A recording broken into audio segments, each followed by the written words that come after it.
Salutare tuturor și bine v-am găsit la un nou videoclip pe acest canal. De data aceasta vreau să încercăm un joculeț nou pe care eu îl am de mult și anume Terraria. Acesta este un joc foarte interesant pe care vreau să vi-l prezint și poate vom face o anumită serie. Nu uitați să apăsați și voi pe butonul nostru de like și să dați abonări, tot ce e nevoie, ca să avansăm și noi acest canal. Bun, și haideți că am intrat în lume. În caz că n-ați jucat niciodată Terraria, vreau să vă spun că eu aș fi un ghid destul de bun. Și hai să începem. Ca în orice joc survival trebuie să tăiem repede niște copaci. Noaptea o să vină monștri și da, nu este foarte bine.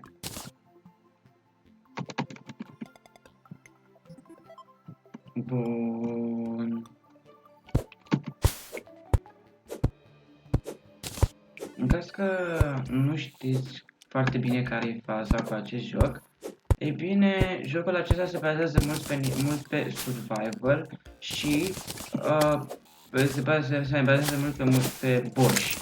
Adică, în jocul acesta, dacă vrei să avansezi, trebuie să bați mulți boși. Boșii în jocul acesta sunt destul de ușori până la un anumit nivel. De la un anumit nivel în sus, încep să devină foarte, foarte greu de bătut.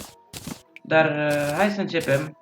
Pentru început în acest joc ar trebui să începem printr-o explorare.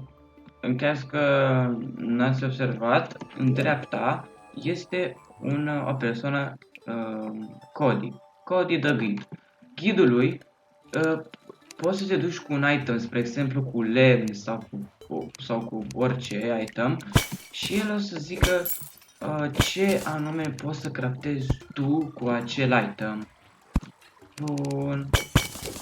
Atâta timp cât am intrat aici, să vedem și ce se află în aceste cave-uri. Nu o să mă duc mai încolo, pentru că cave-urile sunt destul de periculoase, iar eu nu prea am torțe. Și o să explorăm mai încolo când o să mergem o să mai avansăm în joc. Bun, în jocul acesta ar trebui să explorăm mult dacă vrem să găsim ceva, iar în principiu la început ar fi foarte bine dacă am găsit niște cactus. Pentru că cu acel cactus noi ne putem crafta o armură de cactus și niște săbie de cactus. Iar de ce armura de cactus e așa de bună? Pentru că pur și simplu damage-ul pe care ni-l dau inamicii îl primesc înapoi. Bun. După cum putem observa, în stânga este corupția. Ce se întâmplă cu corupția? Corupția este un biome rău, adică este o parte de-astea care este rea și da, se spawnează monștri nasoi, adică monștri care ne dau foarte mult damage. Și pe lângă asta se mai spawnează și un boss. Dar până atunci ar fi bine să stăm aici la noi și să nu încercăm să depășim corupția, pentru că nu avem nicio șansă să ne batem pur și simplu cu corupția. Adică asta chiar nu putem. Așa că o să explorăm în partea dreaptă, unde bănuiesc eu că nu o să fie o corupție. Pentru că pe hartă se spawnează două corupții. Una în stânga, una în dreapta, din câte știu eu. Acum există șanse mici și seed-uri de-astea mai nasoale, în care se spawnează direct. în aceeași parte, adică ambele corupții sunt în stânga, sunt unite și e gigantic. Ok. În același timp, să-mi spuneți, vă rog frumos, dacă mai vreți episoade cu acest joc. Acesta este un prim episod de gaming, am mai postat doar un joc, iar acel joc, iar am un singur videoclip, iar acel videoclip nu prea a prins, adică a prins puțin, dar nu prea era nimic interesant, adică doar filmam.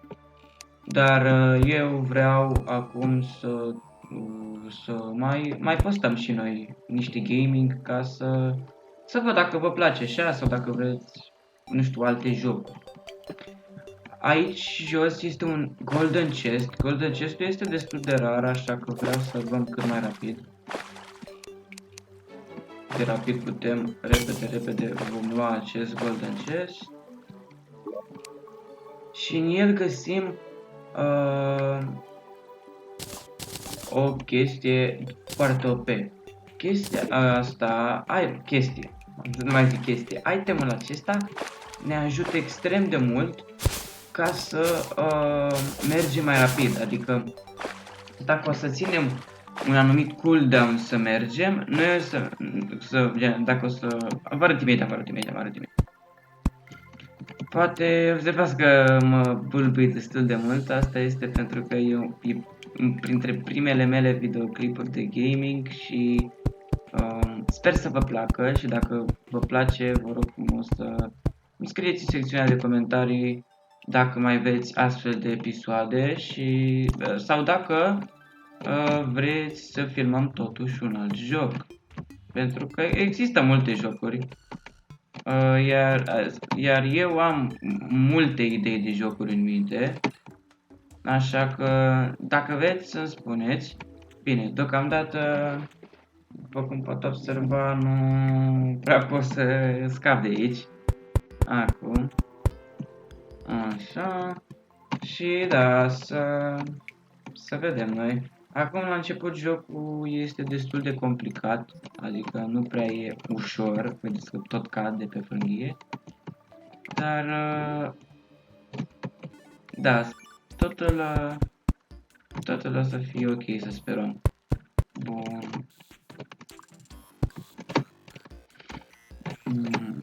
Bun.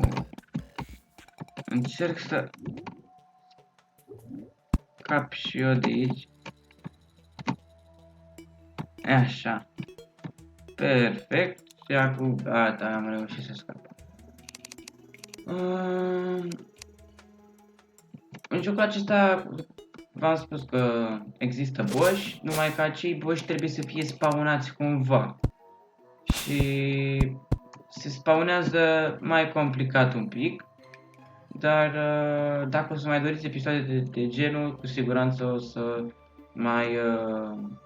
să mai fac timp să postez din acest joc, dar dacă nu vă place, voi posta mai multe videoclipuri ca să văd care prinde, căror persoane le place mai mult. Dar desigur, dacă aveți, nu știu, o sugerare de joc sau habar n-am ceva, să nu ezitați să îmi spuneți în secțiunea de comentarii. Bun, vreau să explorăm foarte rapid tot ce se întâmplă aici. În jocul acesta există mai multe clase. Adică există armuri pentru fiecare clasă. Cum ar fi, există clasă melee, sau există range, sau summoner, sau mage. Mage-ul gen trage cu magie și se referă la mana din colțul din dreapta de aici pe care nu putem crește. Și melee-ul e pe săbii și bumeranguri și chestii de genul. Rangerul e pe pistoale și de-astea. Și da, summonerul e pe niște monștri pe care îi spawnezi tu ca să fie de partea ta. Eu acum cred că o să mor. Pentru că ar trebui să mă bat cu jungla. Jungla în acest joc, cred că este cel mai nasol biom pe care l-ai putea întâlni vreodată. Pentru că e foarte greu să treci prin el, se spawnează multe slime-uri și tot felul de chestii. Uitați, papucii ăștia acum ajută să merg foarte, foarte rapid. Mi-am luat destul de mult damage acolo, hai că o să mănânc ceva. Bun. Să mergem rapid. Bun, m-a ajutat să sar peste acea groapă. Însă se întâmplă ceva foarte urât. Nu avem niciun deșert în jurul nostru, așa că nu avem cum să facem rost de cactus. Dacă nu putem face rost de cactus, este destul de urâtă treaba, căci o să fie greu cât de cât să putem să ne descurcăm cu corruption-ul sau cu jungla. Ambele sunt foarte, foarte greu de trecut prin ele, dar cu siguranță o să vedem noi ce o să putem face. Bun.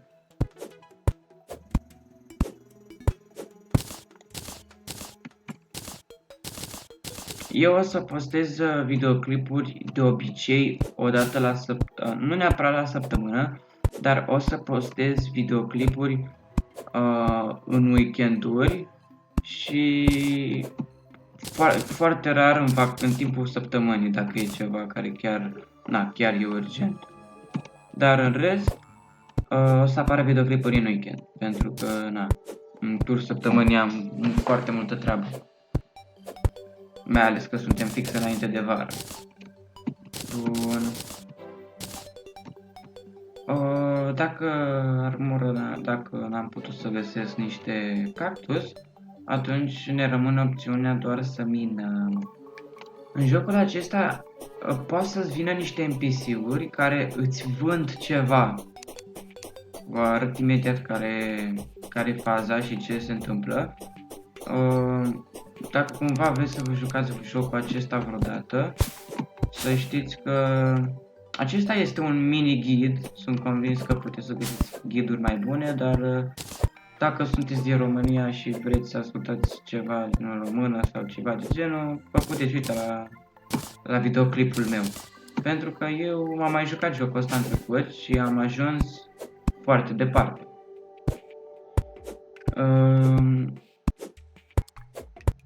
Bun. Dar ca să vină niște NPC-uri, avem nevoie să le facem housing, adică avem nevoie să le facem un loc de casă, să stea la noi, ca să fie întotdeauna, nu să plece. Așa că o să luăm copacii din zona aceasta, foarte, foarte, foarte frumos. Perfect. Am luat copacii din zona aceasta, mai luăm și copacul ăsta, dacă tăiem copacii, uneori mai ies animale din ele, mai cad ceva din ei, dar cred că am tăiat suficienți copaci. Zona aceasta va fi zona noastră în care ne vom face mini căsuța pentru început. Ok, aceasta o să fie o căsuță simplă, să nu vă așteptați că o să facem noi mare fortăreață. O să fac o căsuță de început. Așa. Așa. Perfect. Bun. Punem și podeaua care vreau să fie tot din wood.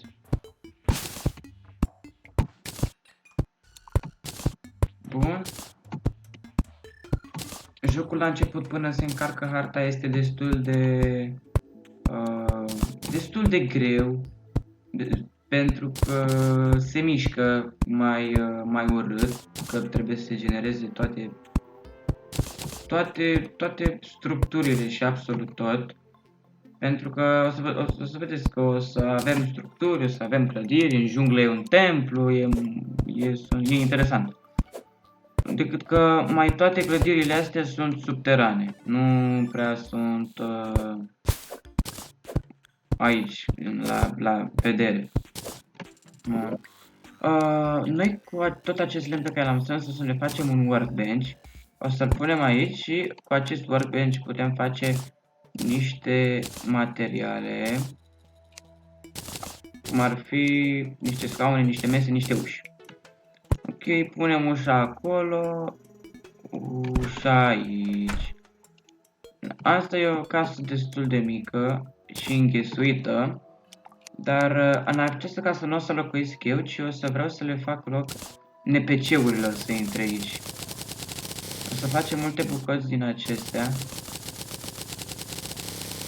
Așa, 316 și o să punem ziduri, pentru că, da, în acest joc, dacă nu pui ziduri, nu o să-ți vină niciun NPC. Ca să... Adică, NPC, adică calculator de ăsta, cum e ghidul, decât că niște traderi. Pentru cei care nu știu ce înseamnă NPC. Punem aici o torță, stați puțin că am uitat să pun aici, așa. Punem și aici o torță și punem un zid, apoi luăm ușa și o punem aici. Bun. Ok, acum o să luăm acest workbench pentru că ne încurcă și o să punem aici un scaun. Aici un scaun. Aici o masă și o să punem și aici tot o masă. Bun. Dacă vă jucați Terraria și vreți să nu știți cum să faceți un housing în așa fel încât să vă vină NPC-urile sau nu vă vin NPC-urile și aveți nevoie de ajutor, vă puteți uita aici. Ideea e că dacă faceți cum am făcut eu aici, este obligatoriu să faceți un perete între ele, pentru că dacă nu o să se pună ca și cum e o cameră pentru numai unul singur. Așa am împărțit toată zona asta în două. Și acum au venit, deci acum o să vină doi. Decât că momentan se face seară și nu o să vină nimeni deocamdată, o să vină ziua următoare. Mai iau puțin lemn și mă duc în chif pentru că noaptea nu prea are sens să stăm acasă, mai ales acolo la început, că nu avem absolut nimic. O să luăm o floare a soarelui pentru că deocamdată în joc, corupția înaintează și dacă ajunge până acasă, o să distrugă toate NPC-urile și nu o să mai spawneze nimic nicăieri. Adică practic o să vină corupția peste noi. Dar ca să oprim stoparea ei momentan, trebuie să punem, adică nu trebuie, ne ajută să punem o floare a soarelui înainte de locul acela în care se spawnează, în care se răspândește, pentru că acest lucru ne ajută să oprim stoparea ei momentan. Deci spun momentan pentru că mai târziu, puțin, corupția o să se extindă și pe sub pământ, iar acolo va fi cazul să facem o groapă. Dar vorbim mai multe atunci când ajungem acolo. Momentan ne vedem de treaba aceasta. După cum corupția s-a extins extrem de mult. Deja, uitați, deja era aici parcă și acum deja s-a extins aici, adică foarte, foarte, foarte rapid. Însă, dacă pun asta aici, bum, stop că nu pot să pun. Și mă atacă și ăsta, și ăsta ne dă extrem de mult damage.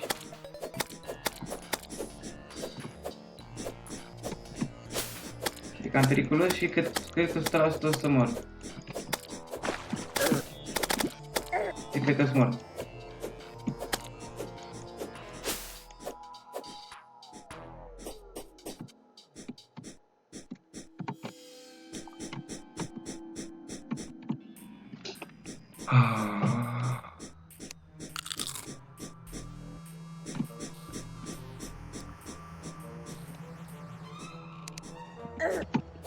Da.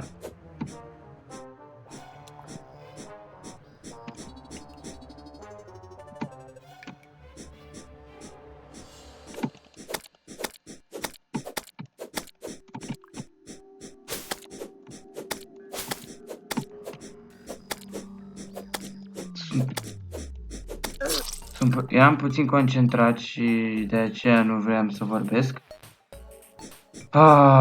N-am apucat să pun... n-am apucat să pun sunflower-ul și o să extindă foarte mult. În orice caz, eu m-am spawnat înapoi la locul de spawn. Deci, pentru că mi-am pus caracterul pe clasic și harta tot pe clasic mi-am pus-o. Dacă mi-aș fi pus caracterul pe expert, aș fi murit de mult. Mi-aș fi pierdut itemele și aș și fi murit de mult. Dar este bine momentan că nu s-a întâmplat nimic. O să încerc să explorez în continuare, să văd dacă o să pot găsi ceva, însă dacă o să înaintez prea mult în cave, o să dau de monștri puternici pe care n-am nicio șansă să-i distrug. Aici putem observa că am găsit niște lead. Acest lead ne ajută foarte mult pe noi să facem anvil și să facem armură și tot felul de chestii de astea. Cupru nu ne ajută cu mai nimic. Nu prea are sens să luăm cupru. Pentru că nu ne ajută. Dar dacă ne ajută cu ceva, să-mi spuneți și mie în secțiunea de comentarii. Că eu până acum chiar nu știu absolut nimic ce aș putea face cu cupru. Avem aici niște piatră mai ciudată, care această piatră ne ajută să... Orice vedem aici ciudat e ca un minereu, iar minerele astea mereu ne ajută, mai ales această piatră tungsten și piatra aceasta chiar ne ajută. Bine, eu nu prea am torțe și s-ar putea să nu se vadă prea bine pe filmare dacă rămân fără lumină. Aici am mai observat ceva.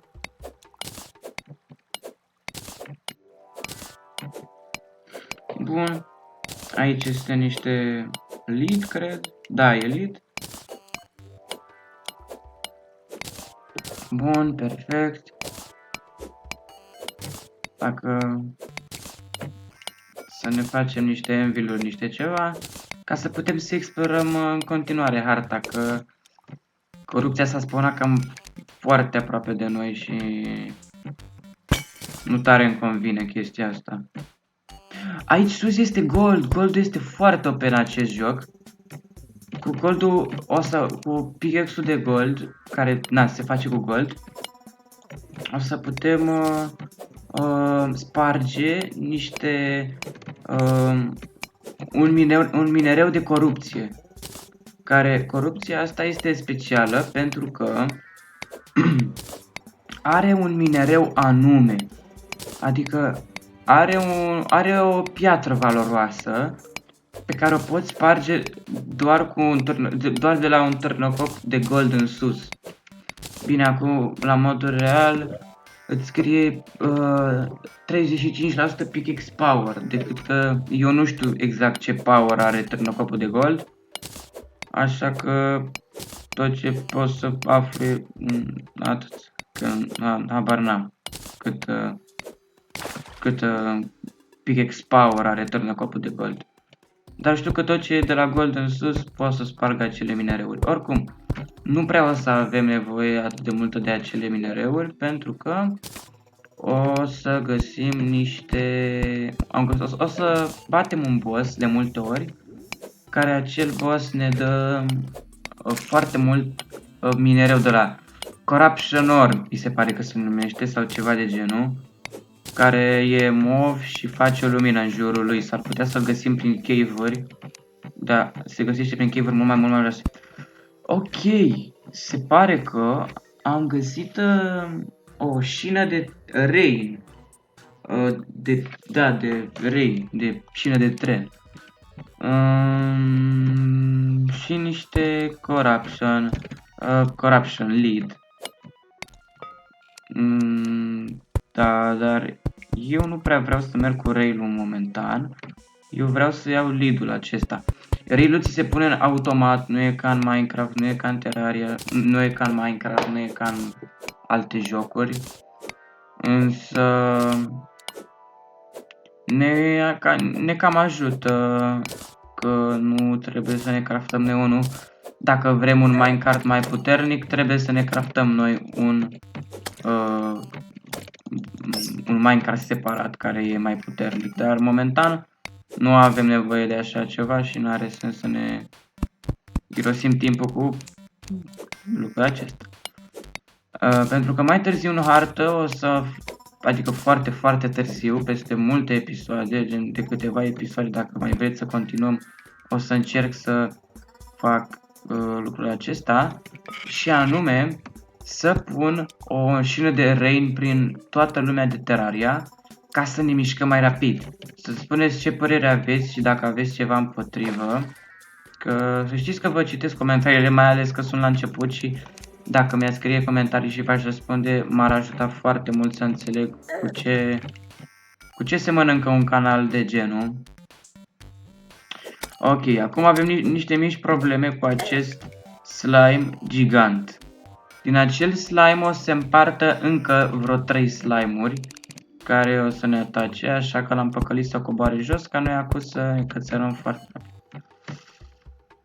Ideea e că sunt slime-uri foarte puternice, iar o să ajungem când mergem mai jos și de scheleți și o să dăm și de mai multe lucruri. Acum eu vreau cât mai rapid să scap de acest slime, să-l arunc jos, ca să nu mă mai încorci aici. Aici avem mult tungsten pe care noi îl putem folosi pentru a crafta mai săbii și tânăcopuri mai puternice. În schimb, acest gold este extrem de OP. Nu știu cum am găsit atât de mult gold la așa de sub, foarte, foarte sub pământ. Nu știu cum să spun. De desubt, adică probabil eu pe filmare mă aud încet și nu știu sigur cum aș putea să mă aud mai tare, pentru că eu filmez cu un program pe care nu știu exact cum pot să setez să nu mă mai aud așa de încet. Așa că dacă cumva cineva dintre voi ar dori să mă ajute, ar putea să-mi spună ce aș putea face ca să mă aud mai tare, că na, la modul, adică dacă ar fi să o luăm așa, aș putea să vă dați să mă mai tare, dar nu prea e ok. Acest melc nu prea este ok, pentru că îi dăm mult prea puțin damage, dar putem încerca. Puteți să observați de la 5 poște că acest melc își ia 1 HP de la sabia mea, adică sabia mea eu îl înțep, nu-i fac nimic. Dar hai să-l omorâm mai rapid, pentru că nu vreau să ne încurce. Perfect. Și am primit niște bănuți. Cu bănuții aceștia putem cumpăra de la acele NPC-uri care v-am spus eu că o să vină mai încolo puțin. Adică episodul următor. Și da, acum minez niște oruri din acestea și să mă urc sus. Probabil ați văzut deja această inimă, dar nu v-am spus momentan ce face. Această inimă, după cum puteți observa în dreapta sus, avem 100 HP. Dacă spargem această inimă, boom, și ne uităm aici în inventar, avem acest Life Crystal, care ne dă plus 20 viață, adică o să ne mai apară o inimă acolo în dreapta sus, bam, ne-a mai dat o inimă. Bine, desigur, sub inimă era foarte, foarte mult gold, așa că o să îl iau pe tot. De ce nu? Goldul acesta este foarte folositor pentru că putem face o coroană, iar cu acea coroană, dacă mai dăm niște slime pe ea, putem face o coroană de King Slime. iar acel King Slime este un boss pe care 100% nu suntem pregătiți să-l batem momentan. Asta clar.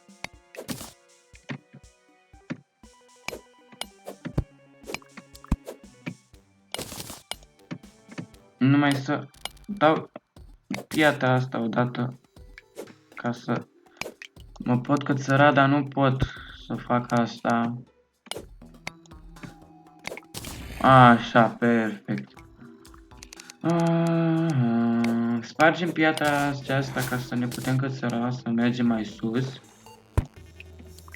Nu prea găsim multe lucruri interesante aici, dar mai văd niște vaze aici sus.